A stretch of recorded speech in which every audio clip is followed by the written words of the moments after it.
The sound of a shotgun blast echoed through the small house, ripping apart the peaceful Montana night and forever changing Rose Lawson's life. That terrible evening in 1876 took not only her husband of 3 years, but also her sight, as fragments from the exploding lantern seared her eyes in the same violent moment that made her a widow at 25. Rose gripped the edge of her porch railing, the morning sun warming her face though she could not see its light. 6 months had passed since the tragedy, yet the isolation felt heavier with each passing day. Hecla, Montana was a small mining community with little patience for those who couldn't contribute. The town's sympathy had run its course, leaving Rose alone in the modest house her husband Thomas had built at the edge of town. "Mrs. Lawson," a voice called from beyond her gate. "The general store sent me with your monthly provisions." "The gate's unlatched," Rose replied, turning her face toward the voice. She had become adept at identifying people by their footsteps, but this man's gait was unfamiliar, heavy boots crunching deliberately on the gravel path. "I'll just bring these inside for you, madam," the man said, his voice carrying a slight southern drawl that Rose hadn't heard before. "You're new to Eaton's store," Rose observed, using her walking stick to guide herself back to the door. "Yes, madam. Name's Kieran Quinn. Been in Hecla just 3 weeks now." Rose paused at the threshold. "Well, Mr. Quinn, you can set those supplies on the kitchen table. I can manage from there." The floorboards creaked as Kieran moved through her house with careful steps. She heard him set down the crate of supplies and then pause. "Your stove's gone cold, Mrs. Lawson," he observed. "Been having trouble keeping it lit." Rose stiffened, pride prickling along her spine. "I manage just fine, Mr. Quinn." "No doubt," he replied easily. "But that doesn't mean a helping hand wouldn't be welcome. My pa always said there's a difference between charity and neighborliness." Rose stood silent, her fingers tightening around her walking stick. She had learned to do many things since losing her sight: count steps between furniture, identify coins by touch, even pour her tea without spilling. But the stove was treacherous, burning her fingers more than once as she tried to judge the heat. "I suppose I wouldn't mind if you lit it," she conceded. The man moved with surprising efficiency. Rose tracked him by sound: the scrape of the stove door, the rustle of kindling, the strike of a match. Soon the familiar crackle of fire filled the kitchen. "There," Kieran said. "Should warm up in no time. I noticed your woodpile's getting low. I could bring some by tomorrow if you'd allow it." "Mr. Quinn, I cannot pay for extra services." "Didn't ask for payment, Mrs. Lawson." Something in his voice, a quiet dignity perhaps, made Rose reconsider her rejection. "Why would you help a blind widow? I'm sure there are more rewarding ways to spend your time in Hecla." "Maybe I just like being useful," he replied. Then, after a moment's hesitation, "Truth is, Mrs. Lawson, I've been in dark places myself. Not like yours, mind you. But I know what it is to feel your way forward when you can't see what's ahead." Rose felt something shift inside her, the first crack in the wall she'd built around herself since the accident. "Very well, Mr. Quinn. I accept your offer of wood." "Excellent. I'll be by tomorrow afternoon." His boots moved toward the door, then paused. "Mrs. Lawson, I don't mean to overstep, but have you considered getting out some? The air's fine today." "And how would I do that, Mr. Quinn? Stumble down the street while the townsfolk watch and whisper?" "I could be your eyes," he said simply, as though offering nothing more remarkable than a handkerchief to a person who'd sneezed. The words hung in the air between them. Rose's throat tightened unexpectedly. How long had it been since she'd left her property? Since she'd felt part of the world beyond these walls? "I'll think about it," she said finally. "I'll be here tomorrow either way," he replied, and then the door closed behind him. That night, Rose lay awake longer than usual, her mind turning over the encounter with the stranger who had so casually offered to be her connection to the world she could no longer see. True to his word, Kieran returned the next afternoon, his arrival announced by the rhythmic thud of logs being stacked against the side of the house. Rose had spent the morning preparing herself, washing her face, brushing her hair into a neat bun, and selecting a dress she knew to be blue, though colors were now just memories. "That should keep you warm for a couple weeks at least," Kieran called as he approached the porch where Rose waited. "Thank you, Mr. Quinn. Would you care for some coffee? It seems the least I can offer." "I'd be much obliged, Mrs. Lawson." Inside, Rose moved confidently through the familiar space of her kitchen, counting steps and finding the coffee pot by touch. She had arranged everything methodically that morning in preparation. "You navigate well," Kieran observed as she poured coffee without spilling a drop. "Necessity is a demanding teacher," Rose replied. "May I ask what brings a Southern man to Montana territory?" The chair creaked as Kieran settled his weight. "The war left little for me in Tennessee. My family's farm was destroyed, parents both gone. Thought I'd try my luck out west." "I'm sorry for your losses," Rose said, recognizing the familiar weight of grief in his voice. "Been 10 years now." "Long enough to make peace with it." He paused, sipping his coffee. "What about you, Mrs. Lawson? You're not originally from Hecla, are you?" "No. I came from Pennsylvania with Thomas after we married. He had dreams of striking it rich in the silver mines." Rose's fingers traced the rim of her cup. "Instead, he struck a man who didn't pay his gambling debts. That man came looking for revenge 6 months ago." "I heard something of it in town," Kieran admitted. "They say he fled to Canada." "So I'm told. Sheriff Crawford gave up the chase after 2 weeks." Bitterness edged her voice. "And your people back east, no family to return to?" Rose shook her head. "My parents died of fever when I was 18. Thomas was all I had."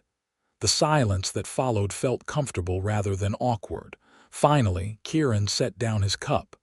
"I meant what I said yesterday, about being your eyes." "Weather's fine today. Would you consider a walk?" Rose's heart quickened. "I don't know, Mr. Quinn. Just to the end of the street and back.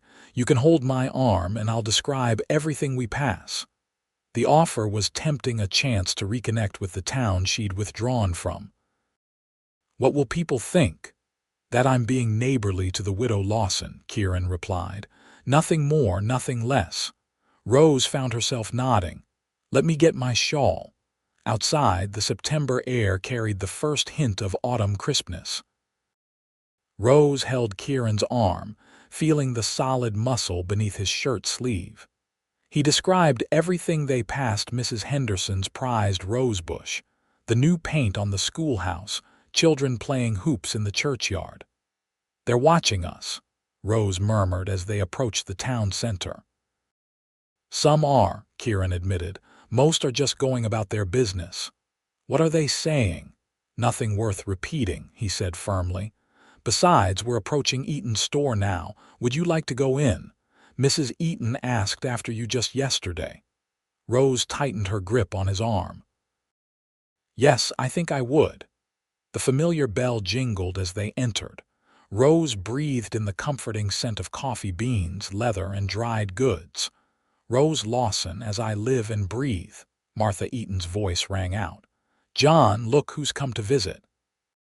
Before Rose knew what was happening, Martha's arms enfolded her in a warm embrace.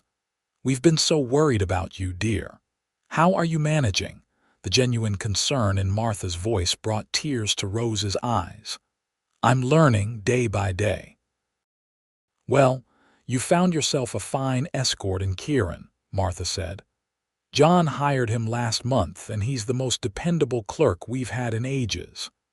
"He's been very kind," Rose acknowledged, feeling a blush rise to her cheeks.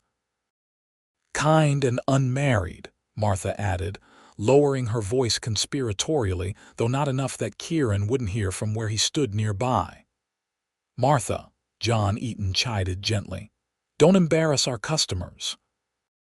The visit to the store stretched longer than Rose had anticipated, with several townspeople stopping to greet her.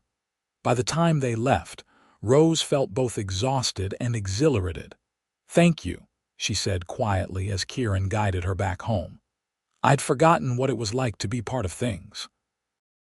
"You were missed," Kieran replied. "People care more than you realized." At her gate, Rose hesitated.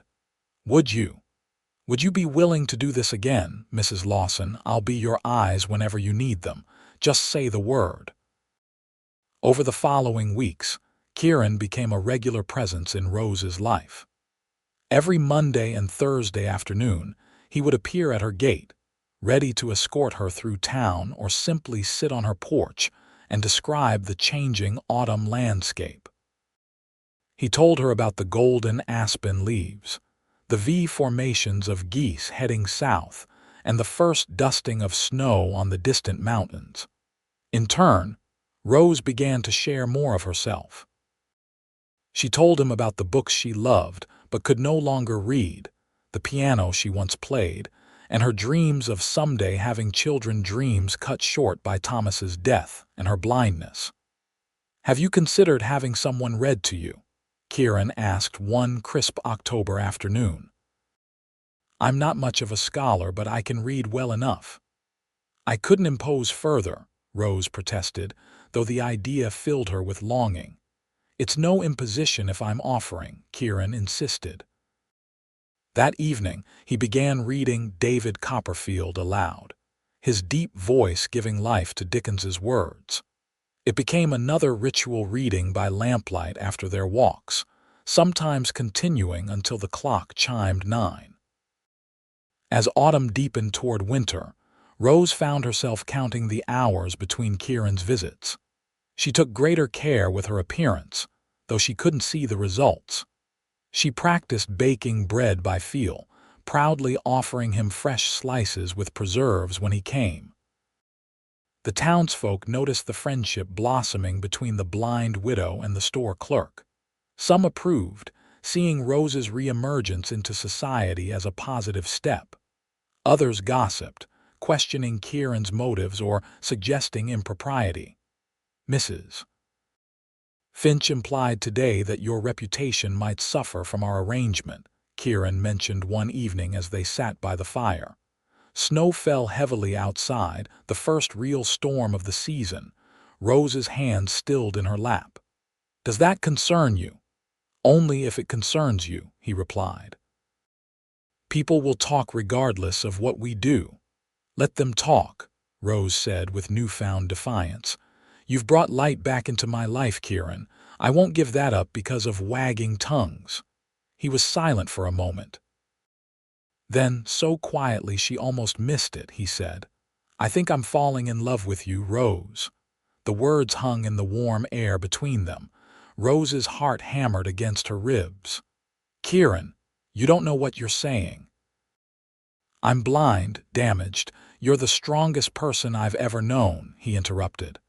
"And I see you more clearly than anyone with sight ever could." "You deserve someone whole," Rose whispered. "You are whole," he insisted, his voice fervent. "Your blindness doesn't define you any more than my past defines me." Rose felt his hand cover hers, warm and calloused from hard work. "I don't know what to say." "Say you'll consider it," Kieran replied. "That's all I ask for now." The first snowfall deepened into a harsh winter. Kieran made sure Rose's woodpile remained stocked, often shoveling a path from her door to the gate. Their walks became less frequent due to the treacherous ice, but he still came religiously to read and talk. On Christmas Eve, he arrived with a small pine tree, setting it up in the corner of her parlor. "I've brought some decorations from the store," he told her, guiding her hand to touch a delicate glass ornament. "I thought we could decorate it together." Rose carefully hung ornaments where he directed, inhaling the sharp pine scent that filled the room. "It's been so long since I've had a Christmas tree," she confessed. "Every home should have one at Christmas," Kieran said, placing the last ornament in her hand. "This one goes at the top." As her fingers explored it, Rose felt the shape of a star. "It's beautiful," she murmured, though she could only imagine its appearance. "Not as beautiful as you," Kieran replied, his voice closer than she expected. When his lips touched hers, gentle and questioning, Rose hesitated only a moment before responding. The kiss deepened, and she felt tears spring to her eyes, tears of joy mingled with fear. "I'm scared," she admitted as they broke apart. "What if this doesn't last? What if you wake up one day and regret tying yourself to a blind woman?" "Rose," Kieran said firmly, cupping her face in his hands. "I've wandered for 10 years, never finding a place that felt like home until I met you. I'm not going anywhere." On New Year's Day, 1877, with snow piled high against the windows, Kieran formally proposed. Rose, who had gradually come to trust in his sincerity, accepted with tears streaming down her cheeks. "I wish I could see your face," she whispered as he slipped his mother's ring onto her finger. "Close your eyes," Kieran instructed. "They're always closed," Rose replied with a small laugh. "Humor me," he insisted gently. When she complied, she felt his fingertips trace her eyebrows, her cheekbones, the line of her jaw. "I'm memorizing every detail," he explained, "so I can describe myself to you." His fingers continued their journey as he spoke. "My hair is dark brown, almost black, and usually needs cutting. My eyes are green forest green, Pa used to say. I've got a scar above my right eyebrow from falling out of an apple tree as a boy, and my nose has been broken once in a mining dispute." Rose raised her own hands to his face, creating a picture in her mind as her fingers explored. "You're beautiful," she declared when she finished. Kieran laughed. "That's not a word often applied to weathered cowboys." "It's how I see you," Rose insisted. They were married in February in a small ceremony at the town church. To Rose's surprise, nearly the entire town attended, with Martha Eaton helping her prepare and the schoolteacher playing the organ. "You look radiant," Martha assured her as she arranged Rose's veil. "Kieran won't know what hit him." When Rose took her husband's arm after the ceremony, she felt a sense of rightness that transcended her fears. As they walked back down the aisle together, the townsfolk called out congratulations. Rose recognized each voice, connections rebuilt through Kieran's patient guidance. Spring arrived with renewed promise. Kieran had been saving diligently and, with John Eaton's blessing, purchased a small parcel of land just outside town. "It's not much," he told Rose as they stood on their new property one mild March day. 10 acres with a creek running through it. "The cabin needs work, but the foundation is sound." "Describe it to me," Rose requested, as she always did when encountering something new. "We're facing south," Kieran began, his arm around her waist. "The cabin sits under 2 large pine trees. To the east, there's a gentle slope down to the creek. It's running high with snowmelt now. Beyond that, meadowland stretches about 100 yards before meeting the forest edge. In summer, I'm told it fills with wildflowers."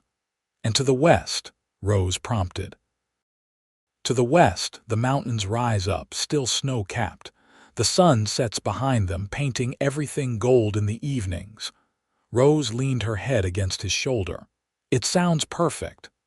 "I thought we might plant an orchard," Kieran continued. "Apple trees along the southern border. And perhaps keep some chickens. The Hendersons have offered us 2 milk cows as a wedding gift." "A real farm," Rose marveled. "I never thought I'd have that again." "We'll build it together," Kieran promised. "I'll be your eyes and you'll be my heart." Renovating the cabin occupied much of their first months of marriage. Rose surprised herself with how much she could contribute, feeling her way through tasks, learning to identify different tools by touch and weight. She became adept at caulking windows, her sensitive fingers detecting gaps that Kieran sometimes missed. "You're a better carpenter than me," he joked one evening as they sat exhausted on their new porch steps. "Hardly," Rose laughed, "but I'm learning that blindness has unexpected advantages. I can hear the hollow spot in that west wall that needs reinforcing." "I married a woman of many talents," Kieran said, kissing her temple. By summer, the cabin had become a comfortable home.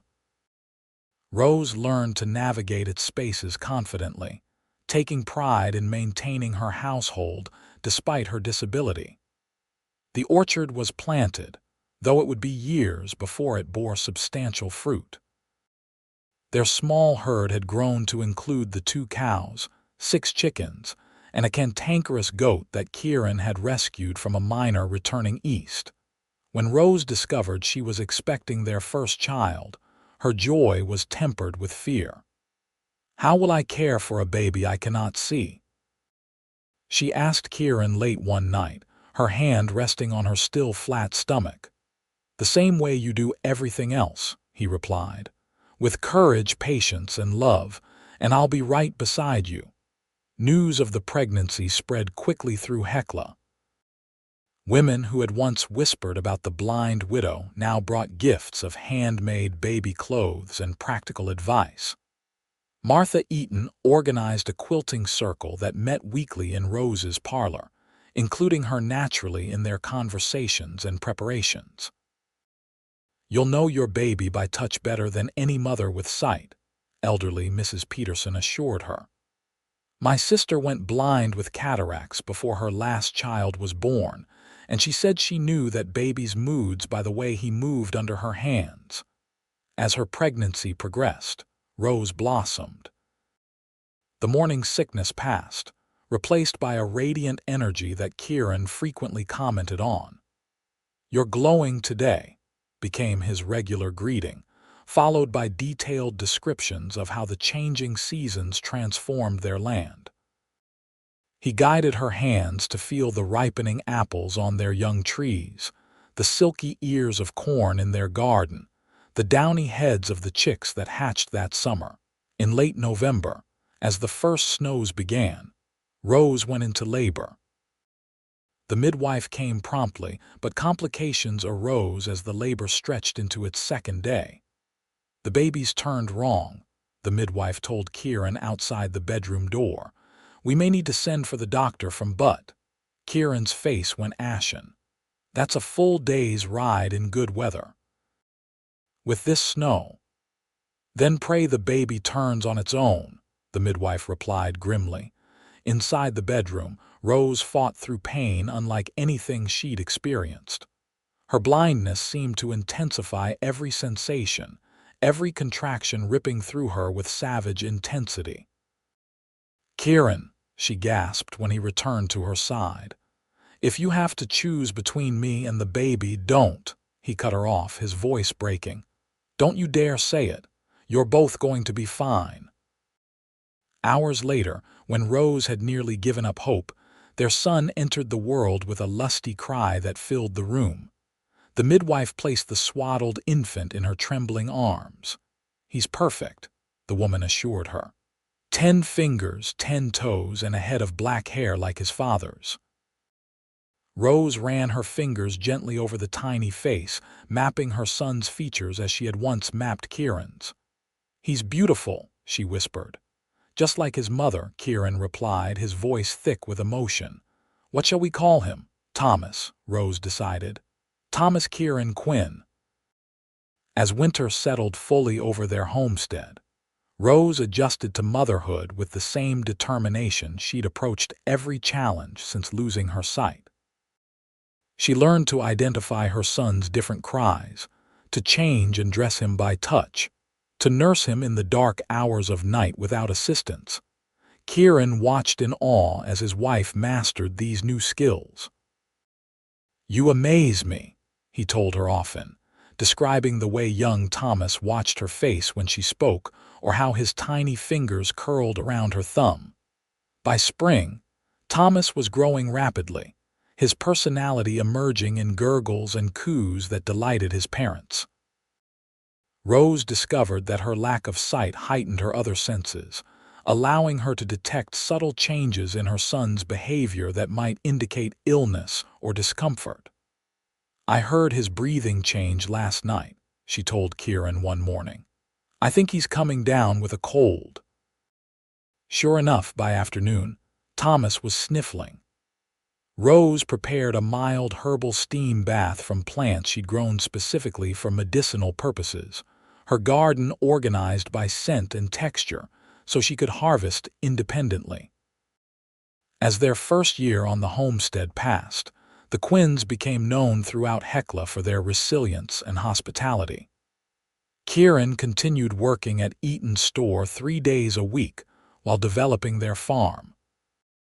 Rose sold her handcrafted preserves and herbal remedies, her sensitive palate creating unique flavor combinations that became sought after. The blind widow's blackberry jam became Mrs.